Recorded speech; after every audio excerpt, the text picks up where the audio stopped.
Here's a testimony. I remember a period in my life when everything was going right. I had shelter, I had food, I had everything.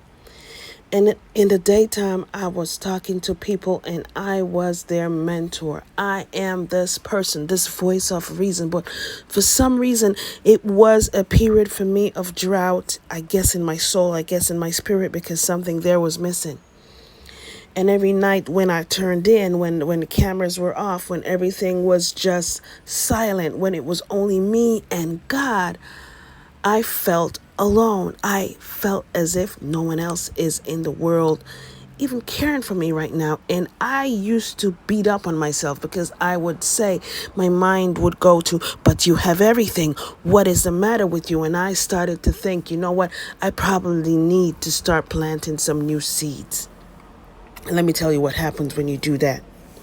You're planting new seeds and you feel as if you're the only one and you have no idea what the soil is because you're not invested into it. You're just doing something because something feels missing. And until you get to the stage where you understand that you are not the only one who's taking this walk. And as a matter of fact, what I found out later on was that God wasn't even walking behind me. I wasn't walking in his footsteps. God was walking with me. He was carrying me because in every step and every decision that I made, there was God in it. And it's now that I think about it, I was like, how come I did not know that? But I was going through a period. See, when I decided to plant these seeds, I did it only on faith. And when it started to grow, I was so excited. I looked at it. I was like, yeah, how am I going to now prune these things because it's getting overgrown?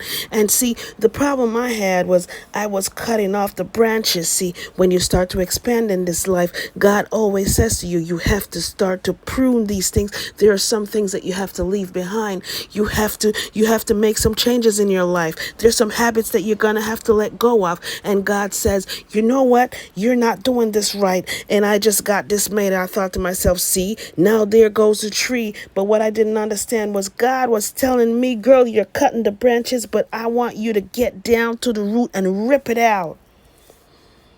And that's what happened. And in that moment, it was so quiet. It was so calm. And I felt as if I hit rock bottom again. And all of a sudden, when I opened my eyes, just on the whim of faith, it was a whim of faith, mustard seed of faith. And when I looked up, I realized, oh my God, that's all I needed to do all this time. I was pruning the edges. I was just picking the leaves. I was pruning those branches, but God wanted me to root it up. And then I realized I was not alone all this time. God had it planned out all this time. And look at this beautiful forest that God has created for me. And then I realized I was not alone all this time.